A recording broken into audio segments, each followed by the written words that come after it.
코로나19 신규 확진자가 33명 발생했습니다. 유병욱 순천향대 서울병원 가정의학과 교수 모셨습니다. 어서 오세요.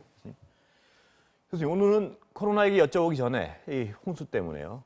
그 수인성 질병 어떻게 조심해야 됩니까? 그거 좀 먼저 말씀해 주시죠. 우선 비가 오는 중간에 아까 그 하교하던 학생들을 보고 생각한 건데요.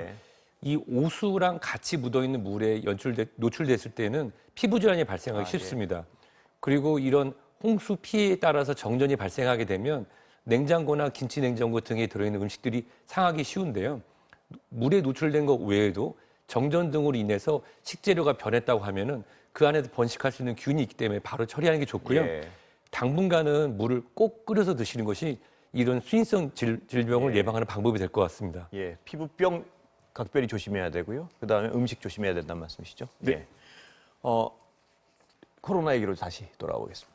그 렘데시비르 부작용 우려가 자꾸 나오는 것 같은데 어느 정도인가요, 이게? 사실 제가 이 임상이 다 진행된 것이 아니라서 섣부르게 말씀드리기는 어렵지만 지금 우리나라에서 발표된 이 내용은 우리나라가 워낙 정확하고 투명하기 때문에 발표가 되는 것입니다. 우리가 안전하다고 알려져 있는 두통약, 흔히 우리 약국에서도 구할 수도 있고 편의점에서도 소량으로 판매되는 경우에도 간 손상의 부작용이 있을 수 있고 피부 발진이 있을 수 있다라고 하거든요. 미국에서 진행됐던 렘데시비르의 그 임상을 보면은 고령이라든지 또는 중증 질환에 대한 부작용 얘기가 없었기 때문에 지금 우리가 주로 투약하는 분들은 고령, 중증 환자에서 나타날 수 있는 어떻게 보면 흔한 부작용일 수 있습니다. 따라서 지금 나타난 부작용을 어떤 확대 해석을 해서 현재 지금 공인된 치료제가 좋지 않다는 인식은 피하시는 게 좋을 것 같습니다. 그러니까 어떤 치명적인 부작용이나 이게 보고된 건 아니란 말씀이시죠? 아닙니다. 그렇다면 이 렘데시비르 자체의 어떤 우리가 써야 되는 상황에선 변화가 없는 거죠, 이거는? 보통 우리가 약물이 새로 소개가 되면은 그거에 대한 적응증이라는 게 있습니다. 예를 들어서 또 렘데시비르 자체가 항바이러스니까 감기약으로 쓰면 어떠냐 이렇게 얘기할 수도 있는 거고요. 또 설사를 일으키는 감기에도 치료할 수 있는 게 아니냐 하지만 그 적응증은 현재 명확합니다. 이 코로나19 바이러스는 중증 환자로 산소 포화도가 떨어지고 현재 입원 중인 환자에게 사용한다라고 하는 전문가들의 그런 적응증에 따라서는 사용하고 적응증이 나온 것은 지금 이런 위기 상황에서 미국, 한국 등 여러 의료 선진국에서 나온 그런 표준안을 가지고 나가는 거기 때문에 그 치료 방침의 변화는 없을 거로 보입니다. 그렇다면 일부 나타나는 부작용은 어느 약에도 나타난다고 말씀을 하셨는데요. 이 렘데시비르 같은 경우에는 어떤 부작용인가요, 구체적으로? 이 나타나는 부작용은 간 수치가 일부 나타났고 일부 상승되었고 아까 감기약에도 그런 경우는 있다고 그렇습니다. 그리고 피부 발진이 나타나는 정도 있습니다. 보통 우리가 이 약물의 부작용 중에 아주 중대한 발생이라는 것이 있습니다. 그런 경우에는 꼭 우리가 신고를 하게 되는데요. 그런 경우는 중증, 쇼크, 사망 등을 우리가 보통 얘기하게 됩니다. 근데 보통 경미한 경우에는 뭐 코막힘, 또 구역감, 어지러움, 피부 발진, 설사 등이 있는데요. 이런 경우는 더 많은 그런 임상을 통해서 발생이 됐을 때 그때서야 우리가 투약 중단이라든지 아니면 투약이 있어서 신중 선택의 그런 권고사항이 내려지게 됩니다. 그런데 아직까지 중증 부작용은 보고된 바 없다 이 말씀이시죠? 중증 부작용은 보고된 바 없고 이러한 부작용이 있다는 것을 우리 국민에게 투명하게 알려주고 있는 그런 과정이라고 이해하시면 좋을 것 같습니다. 어떤 이 약의 부작용 같은 거는 정부를 믿고 지켜봐도 된다는 말씀이시죠? 사실 이 약품은 우리나라뿐만 아니라 미국에서도 이미 다수 처방되고 있고요. 그 임상에 있어서 입원 기간을 줄이고 중증 환자에 있어서 산소 포화도를 올렸다고 하는 현재까지 보통 의료진들은 에비던스 베이스에서 증거가 있는 것에 얘기를 하는데 현재까지 나와 있는 것 중에 유일하게 증거를 가지고 있는 거라고 판단하시면 될 것 같습니다. 근데 그런 설도 있던데요. 그 백인에만 더 잘 듣는다. 이건 검증이 약간은 된 건가요?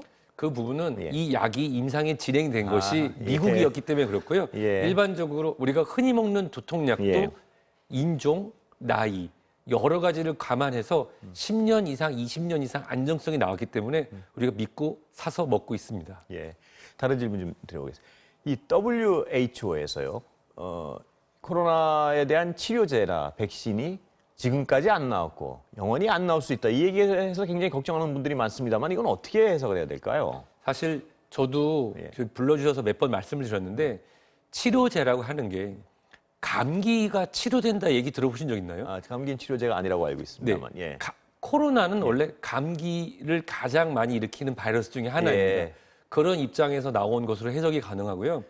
코로나19가 앞으로 어떻게 유행하느냐에 따라서 중증 환자를 위한 치료제와 또는 예방을 위한 치료제 또는 일반적인 치료제가 나올 가능성인데 다만 코로나19라고 하는 또는 예. 코로나 바이러스 특성상 mRNA의 변성으로 통해서 지속적으로 변이를 일으키게 되면은 그거에 대한 맞는 치료제가 없을 거다. 사실 이런 얘기는 많은 전문가가 이미 말씀드리고 있었고요. 감기약이 없는 거랑 마찬가지라 이 말씀이신가요? 그렇습니다. 그래서 예. 이게 사실 특별한 얘기가 아닙니다. 이미 이전에도 전문가들이 코로나와 같은 바이러스는 감기를 기존에 일으킨 거고 최근에 새로이 변이를 일으켜서 많은 반응을 일으키고 있는데 예전에 사스 코로나 바이러스 같은 경우도 중증을 일으키고 했지만 우리가 팬데믹이 아닌 엔데믹, 지역 감염으로 발생하고 현재는 소멸되지 않았습니까? 예. 가장 좋은 시나리오는 2년에서 3년 정도 북반구와 남반구를 다니면서 이 코로나가 자연적으로 소멸되길 바라는 입장에서 아마 WHO에서 얘기했을 거라 생각되고요. 일단은 감기약은 없다라고 하는 기본적인 상식에서 다만 이것이 중증으로 발생하고 인류의 그런 생명을 위협하는 경우라고 하면은 렘데시비르와 같은 항바이러스제가 개발이 돼서 예. 인류의 생명을 지킬 수 있도록 아마 나타날 거라 믿습니다. 예, 교수님 시간은 다 됐는데 하나만 마지막으로 여쭤보겠습니다. 그럼 백신의 경우는 어떻습니까? 백신 같은 예. 경우는 안정성이 가장 중요한데요. 예.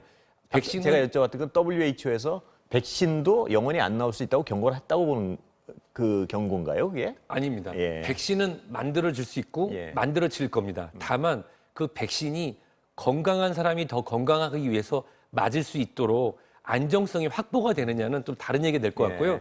백신은 만들어집니다. 다만 그 백신이 언제 누구에게나 맞을 수 있는지는 그 안정성이 담보가 될 때 비로소 우리 곁으로 올 수 있을 거라 생각됩니다. WHO의 경고는 그게 언제가 될지 길어질 수도 있다 정도로 받아들이면 될까요? 이미 바이러스의 어느 정도 항체를 만들어지는 백신은 개발이 됐고 예. 지금 3상이 진행되고 있는데 3상이 진행돼서 끝났다고 해도 안정성이 확보가 될 때까지는 아마 대한민국 정부와 이 질병관리본부에서는 선뜻 권하지는 않을 것으로 판단됩니다. 예, 오늘 말씀 감사합니다.